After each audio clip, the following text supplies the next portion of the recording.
कोई अदालत असम्बली के किसी प्रोसीडिंग्स में कोई मुदाखलत नहीं कर सकती। स्पीकर की रूलिंग को बिल्डोज किया है और उसी ने उनके साथ ये किया है कि जो चीफ जस्टिस बन रहा था उसको नहीं बने। मैं कहता हूं बहुत अच्छा हो गया, मुकाफात अमल है। आप मुझे बताओ जज के पास किसने इख्तियार दिए कि वो पार्लियामेंट की तो कैरी कर ले? दुनिया में 129 नंबर पे है, अब तो आइन के मुताबिक हो रहा है, 200 के मुताबिक 26वीं तरमीम के तहत। पारस में अर्ज करा था मुकाफात अमल है।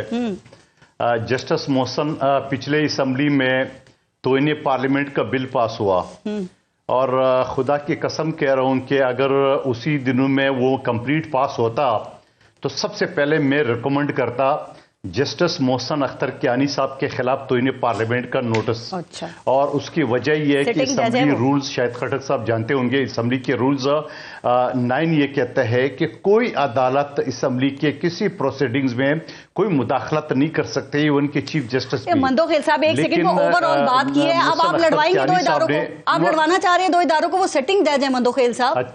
अच्छा, मुझे बोलने तो दे, मेरी बहन मुझे बोलने तो दे जी।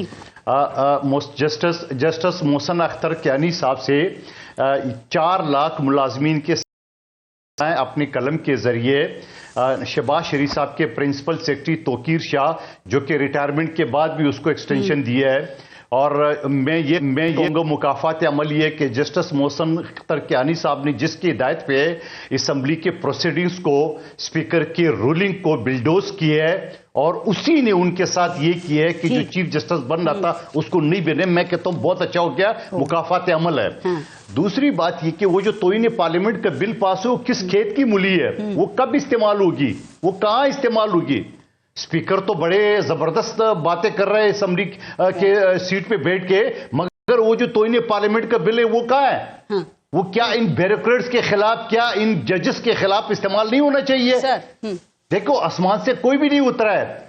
कंटेम्प्ट ऑफ कोर्ट ये है चपरासी से लेके जज के ऊपर, लेकिन या वकीलों के ऊपर होता है।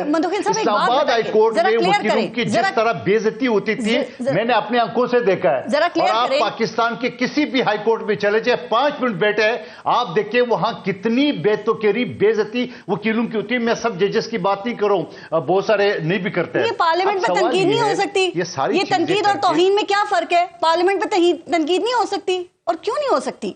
हाँ, सुन लो, ठीक है, अच्छा सवाल है आपका। आप मुझे बताओ जज के पास किसने इख्तियार दिए कि वो पार्लियामेंट की तो कैरी कर ले? वो एक सरकारी मुलाजिम है, ये जुडिशरी का मुलाजिम है।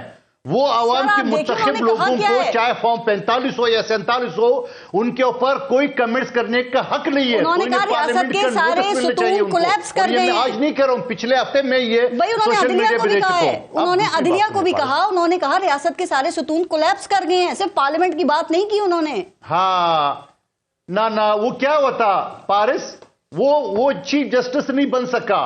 वो आइन के आर्टिकल 200 ये कहता है कोई भी जज ट्रांसफर हो सकता है, उसके ऊपर उनको परेशानी है, क्योंकि लाहौर हाई कोर्ट से जब जज डोगर साहब आ गए तो उनकी सीनियरिटी चली गई है, इस वजह से वो गुस्से में। क्या समझते हैं? अगर आप इतनी गुस्से में आप पार्लियामेंट के ऊपर आप पार्लियामेंट की इंसल्ट करें तो आप इस्तीफा क्यों नहीं देते?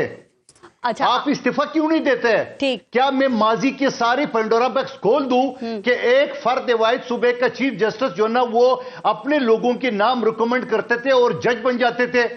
मैंने असेंबली में बिल पेश की है, पीटीआई और मुस्लिम लीग नून ने दोनों ने बड़ा अप्रिशिएट किया। अब आप समझते हैं नहीं होने दिए कि इस्लामाबाद हाई कोर्ट के मुस्तकिल जज जो है वो जस्टिस सरफराज डोगर जो है उन्हीं को बनना चाहिए? अभी तो वो कायम मुकाम बने हैं ना, क्योंकि 5 जजेस और सुप्रीम कोर्ट बार वो ये कहते हैं कि आर्टिकल 200 में सीनियरिटी के हवाले से कुछ नहीं लिखा है, ठीक है? और वो कहते हैं कि जी जब कोई जज कहीं ट्रांसफर होगा तो सीनियरिटी वहीं से शुरू होगी जब वो हलफ लेगा। इस्लामाबाद हाई कोर्ट बार ये कहती है। पारस मैं आपको दूसरा मिसाल देता हूं। पारस मेरी बात सुन ले, मैं आपको दूसरा मिसाल देता हूं। हमारे यहाँ जो ब्यूरोक्रेसी में या पुलिस में एक एसएसपी एक जिले एक सूबे से दूसरे सूबे में ट्रांसफर होता है, तो क्या उनकी सीनियरिटी 0 से स्टार्ट होती है? दूसरी बात यह कि आइन का आर्टिकल ये 24वीं तरमीम में पास हुई है, पहले से मौजूद है। ये आईनी होते आर्टिकल इंतजामी मिसाल दे रहे हैं, कंप्लीट करने दे। 200 में ये लिखा हुआ है कि कोई भी जज, जिसकी शर्त ये कि उसकी जज की मर्जी शामिल हो। अगर जस्टिस डोगर जो ना लाहौर हाई कोर्ट में 13वें नंबर पे थे, इस्लामाबाद हाई कोर्ट में दूसरे नंबर पे आ गए, तो ये तो आईन है, इसमें कोई कतगन नहीं है। لیکن جسٹس محسن حسن اختر کیانی صاحب جہاں وہ ملازمین اس وقت ان کو ذرا سے بھی احساس نہیں ہوا کہ آپ نے 4 لاکھ ان کی چولہے بجھا دیے ہیں، اور اس سے پہلے جسٹس مشیر عالم نے عین وقت پہ افیکٹڈ ملازمین کے اب جو حلف برداریاں ہوئی ہیں دوبارہ اس کو کانٹریکٹ پہ لیا ہے، کیوں، کس کاتے میں؟ اب جو حلف برداریاں ہوئی ہیں، یہ 4 لاکھ وکیل جو بیٹھے ہوئے ہیں ان میں سے کوئی جج بننے کے قابل نہیں ہے. میں اب وہی پوچھ رہی ہوں، ریٹائرڈ ججوں کو ایکسٹینشن دے رہے ہو، سپریم کورٹ میں تعیناتیاں ہوئی ہیں، بنا رہے ہو، یہ کون سا انصاف ہے؟ یہ لوگ انصاف دیں گے؟ عدلیہ غیر سیاسی ہو جائے گی، جوڈیشل ایکٹیویزم ختم یا کم ہو جائے گا آپ سمجھتے ہیں؟ اب حکومت اور پارلیمنٹ جو چاہے گی وہی ہوگا آپ سمجھتے ہیں، یا 2 اداروں میں تصادم بھی ہو سکتا ہے، اس کا خدشہ بھی ہے؟ میں بڑا خوش ہوں پارس، میں بڑا انجوائے کر رہا ہوں، میں بڑا انجوائے کر رہا ہوں. ان کے ساتھ یہی ہونا چاہیے. ان کے ساتھ دنیا میں 129 نمبر پہ ہے.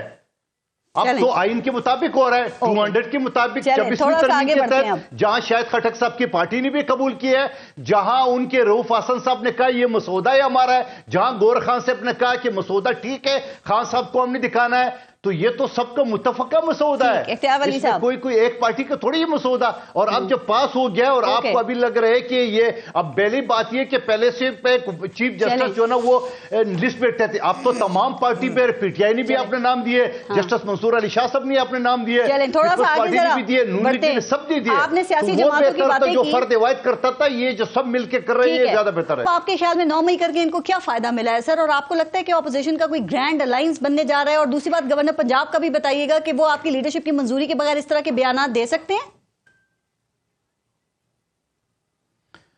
پارس، سب سے پہلے تو الیکشن کمیشن کا ڈسا ہوا میں خود آپ کے سامنے ہوں.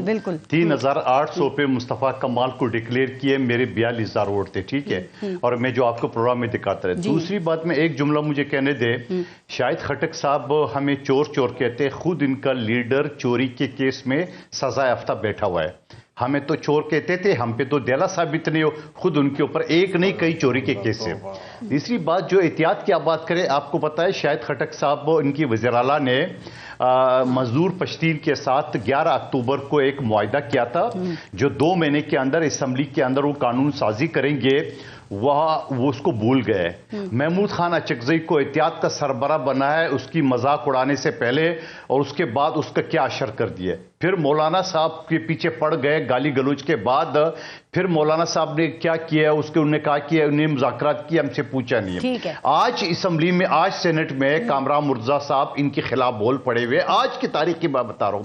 سوال یہ ہے، اور اس کے بعد جا کے انہوں نے اب ایک گئی ہے اس بیچاری کو یہ کہاں استعمال کریں گے. اور دوسری بات، آپ کے پرانے دوست ان کے ساتھ ہوں گے اتحاد میں، جے یو ایف کے مولانا فضل الرحمان. سنے پارس معصوم پشتونوں کو بشرا بی بی نے جس طرح ورغلایا پسلایا ہے، اور وہ کہتے ہیں کہ میں کھڑی رہوں گی، اور سب سے پہلے وہ بھاگ گئی ہے. میں شاہد خٹک صاحب سے پوچھنا چاہ رہا ہوں، کب تک آپ پشتونوں کو اپنی ڈال بنائیں گے؟ آپ کے پنجاب کے بڑے بڑے جو لیڈر جو 77 سال میں مختلف پارٹیوں میں اقتدار میں رہے، وہ تو ایک بھی نہیں نکلا. ایک بھی نہیں نکلا. یہ کہتے ہیں، ابھی یہی بات کر رہے تھے. میں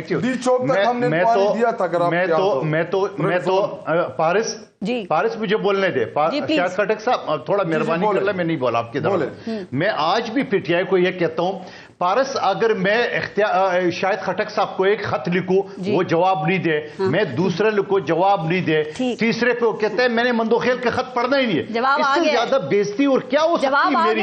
جو آرمی چیف کو انہوں نے خط لکھا، یہ ابھی تک سیاسی لوگ سوچ نہیں ہے، ابھی تک یہ امپائر کی انگلی ڈھونڈ رہے، ابھی تک یہ وقت یاد کر رہے جو 28 سٹم بٹھا کے ان کو پاکستان پہ مسلط کی ہے. سوال یہ ہے، آج بھی ان کی سوچ جمہوری نہیں ہے، آج بھی ان کی سوچ سیاسی نہیں ہے. آپ اندازہ لگا لیں اس سے بڑی بےزتی آرمی چیف نے کیا کی ان کو، جو کہ میں اس کا خط پڑھوں گی نہیں ہے. میں تو آ گیا نا، تو اس کو جواب ہی کنسیڈر کیا جائے گا نا کہ وہ خط کے بارے میں کیا سمجھتے ہیں، اور اگر خط آئے گا تو وہ کس کو بھیجیں گے. تو یہ جواب ہی ہوا نا مندوخیل صاحب، یہ رد عمل ہوا نا. بےزتی کر دیا نا اس کی، اگر وہ عزت سمجھ رہے تو وہ تو بےزتی کر دی عمران خان صاحب کی کہ میں ان کے خط پڑھوں گے نہیں. 2 خط پہلے بھی بھیج چکے ہیں. میں وزیر اعظم کو ہو سکتا ہے کہ خان صاحب کا مقصد نیریٹو بنانا ہو، سیاسی لوگوں سے بات نہیں کر رہے. نہیں ہو سکتا ہے خان صاحب اس پہ بیانیہ بنانا چاہتے ہوں، وہ یہ موقع چاہتے ہوں، وہ چاہتے ہوں کہ ایسی بات وہ این آر او لینا چاہتا ہے. وہ NRO لینا چاہتا ہے, وہ رو رو کے پھر آرمی چیف سے کے سامنے ان کو بٹھا دو, یہ خدا کے قسم گھٹنے پکڑیں گے اس کے, خدا کا واسطہ مجھے چھوڑ دو. اوکے